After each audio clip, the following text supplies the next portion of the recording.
todos conocemos a este gran poeta y escritor peruano, catalogado como una de las más altas cumbres en la literatura universal y expresión poética del Perú. ¿De quién estamos hablando? No es nada menos que de César Abraham Vallejo Mendoza. Pero ¿alguna vez has pensado qué motivó a César Vallejo a escribir su obra literaria Fabla Salvaje? Si quieres resolver tus dudas, comencemos este video.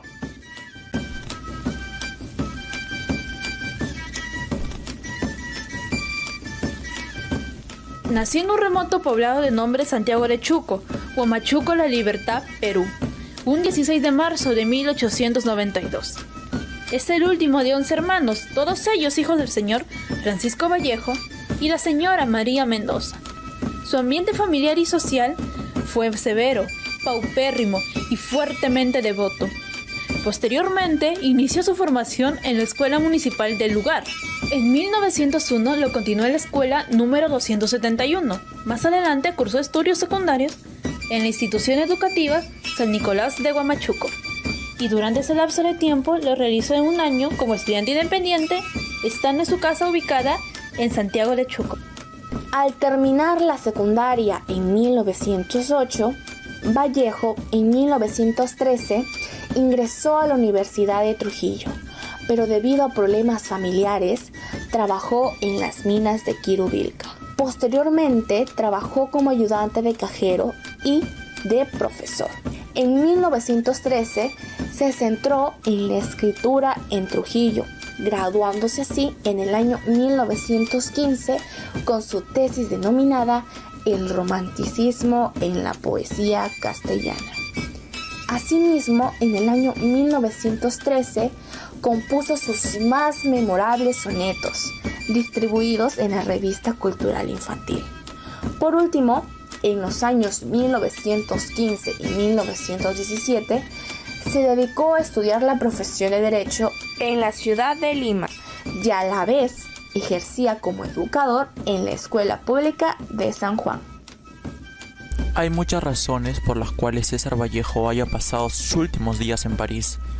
Una de las más resaltantes y duras fue el golpe inesperado que sufrió al ser encarcelado en su tierra natal, gracias a injusticias políticas. Además de familiarizarse con una nueva cultura y costumbres, el Perú era su tierra natal, que admiraba demasiado, pero Francia era la complementación que requería, ya que ahí es donde encontraría la madurez. Cuando Vallejo falleció en 1938, Juan Larrea escribe una nota necrológica dando a entender que César Vallejo falleció siendo pobre, pero llevándose una buena reseña del país donde fue acogido sus últimos días, complementando con una profunda perseverancia y compartiendo una gran lección de vida para muchas personas, lo que es nunca abandonar nuestros sueños. Nunca sabremos qué tan cerca podemos estar, siempre a seguir con el mismo aliento y hacia adelante.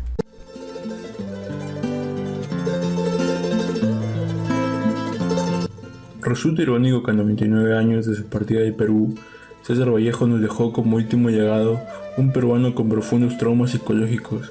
En 1922 constituyó su primera experiencia con la narrativa en escalas, de 1923. Ese mismo año, Fabla Salvaje le acercaría aún más a la psicología humana. Un mes antes y en vísperas de un nuevo año académico, el reajuste económico en el Colegio Nuestra Señora de Guadalupe hizo que Vallejo perdiera su puesto como profesor auxiliar de la sección de primaria, con sentido de humor y completamente opuesto a la imagen depresiva que se pretende adjudicarle, dio como respuesta interrogante acerca de su futuro: me voy a sembrar papas en la Huancaína. Pero 50 soles de la época no le caerían mal, y ese fue el pago por los derechos de autor que recibió en mayo por su obra Fabla Salvaje. Pedro Barrendez Castro inició la publicación quincenal de breves novelas de autores nacionales, bajo el título La Novela Peruana. Vallejo accedió a colaborar para el número 9 de su serie. El 16 de mayo apareció el libro en formato de octavo, 49 páginas, 5 ilustraciones de Raúl Vizcarra y retrato del autor. El valor de cada ejemplar era de 20 centavos. Ya en marzo de ese año, Vallejo había incursionado por primera vez en el ámbito de los relatos fantásticos, Al igual que en el libro de cuentos Escala, sus personajes son seres que presentan anomalías psicológicas. Se trata siempre de situarlos en una línea irregular de lo real y lo irreal, de la fantasía y el absurdo, y Balta Espinar no sería la excepción. Balta Espinar es un joven campesino de características pálido, anguloso, de sana apariencia agraria, de cara de piedra en un continente vivo, alto, fuerte y jovial. Desarrolla una obsesión por los celos. Gradualmente empuja a otros personajes fuera del espacio textual, omitiendo los contornos del hogar, el lugar de trabajo, la esposa Adelaida, el hijo por nacer, el cuñado Santiago y la suegra Antuca. Vallejo dramatiza la paranoia y la transformación de Balta del amor a la ira. Vallejo nos recuerda que Perú del Ande cree mayoritariamente en lo mágico religioso, el pago a la tierra, el festín y las costumbres paganas, como bailar y festejar con una virgen religiosa que genera una creencia en lo mágico y lo religioso. Pero Vallejo también enfatizó cuán fiel puede ser una persona en ese sentido, que estas fuerzas mágicas controlan los pensamientos, los organizan, provocan alucinaciones y sensaciones, transformando los elementos de la naturaleza en evidencias tangibles y visiones que llevan al delirio. Balta especula que las apariciones mágicas toman poder material y afectan el amor de Adelaida, dándole la fuerza física para seguir de la cabaña, subir al acantilado y contemplar el paisaje, que parece calmarle por un momento cuando, al borde del acantilado, él siente una presencia misteriosa y algo lo toca y le hace caer al abismo. En este caso, Vallejo deja al lector con la sospecha de un posible accidente o asesinato de un miembro de la familia de Adelaida. La misma mañana que Balta cae al abismo, nace su hijo, que se queda mirando la puerta dando sobresaltos sin razón alguna, lo que le hace sospechar que Vallejo busca una conexión entre el espíritu de Balta y el recién nacido. Fabla salvaje. Audiocuento.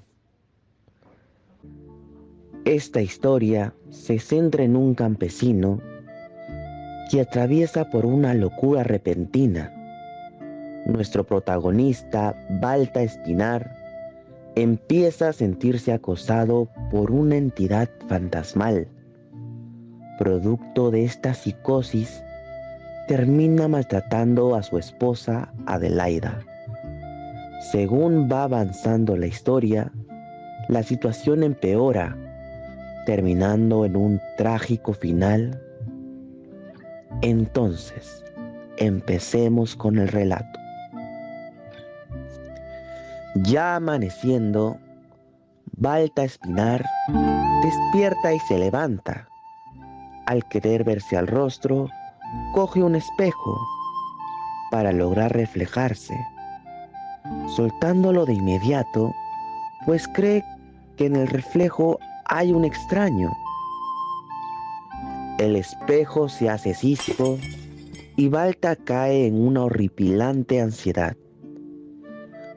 Al mismo tiempo que se rompe el espejo, canta la gallina.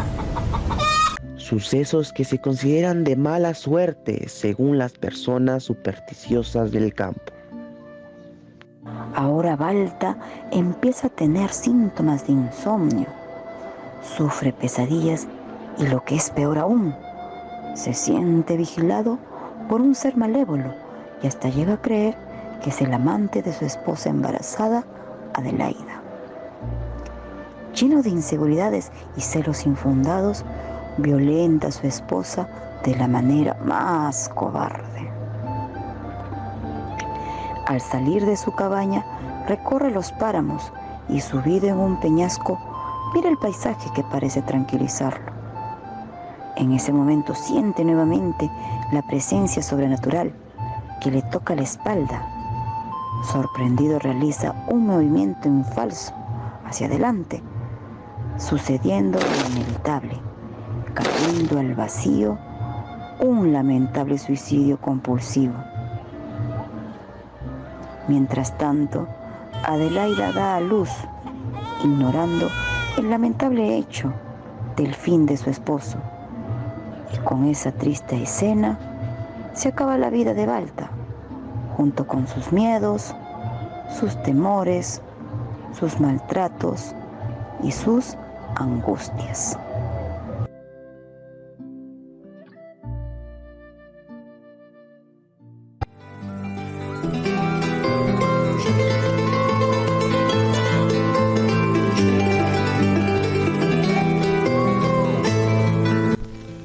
Balta cree ver en su espejo un rostro ajeno que le resulta muy aterrador y amenazante, por lo que voltea su cara hacia un lado, pese a la idea de sentir a alguien que se agitaba ocultamente cerca de él. Por consiguiente, Balta tiene un problema psicológico y esto se ve reflejado con la falta de equilibrio en el ambiente en el que vive. Es decir, él está experimentando una entidad sobrehumana. Por eso, él se siente perseguido y acosado. De este modo, el doble maligno de Balta puede ser visto como una presencia sobrehumana o como un delirio, producida por una enfermedad mental, por lo que un diagnóstico comentado narra que podría tratarse de un caso psicopatológico de esquizofrenia paranoide. Antes de la pandemia, 1 de cada 3 mujeres sufrió algún tipo de impetuosidad en su vida. Hoy, un gran número de estas mujeres están encerradas en su hogar con sus abusadores. Sin tener acceso a espacios privados, a muchas mujeres les resulta difícil llamar o buscar ayuda en la red, por lo que la exposición a la COVID-19 se utiliza como un peligro. Los agresores se favorecen de que las mujeres no tienen la oportunidad de buscar ayuda o huir. Las agresiones a las mujeres siempre provocan trastornos emocionales profundos y duraderos. Este poder se pronuncia principalmente en condiciones complicadas y valores confusos, convirtiéndose en una espiral que sube, se extiende y se sitúa en las relaciones. Un individuo posee valores que guían su comportamiento por el buen sendero. El respeto, la compasión, la imparcialidad y la honra son parte del comportamiento de uno hacia los demás. Los valores hacen que la vida cotidiana sea interesante y divertida, por lo que, cuando respeto a los demás, no interfiero en sus decisiones y no trato de que estén de acuerdo conmigo a toda costa. Es por esto que el respeto es un valor humano muy importante, necesario para una sana convivencia en sociedad.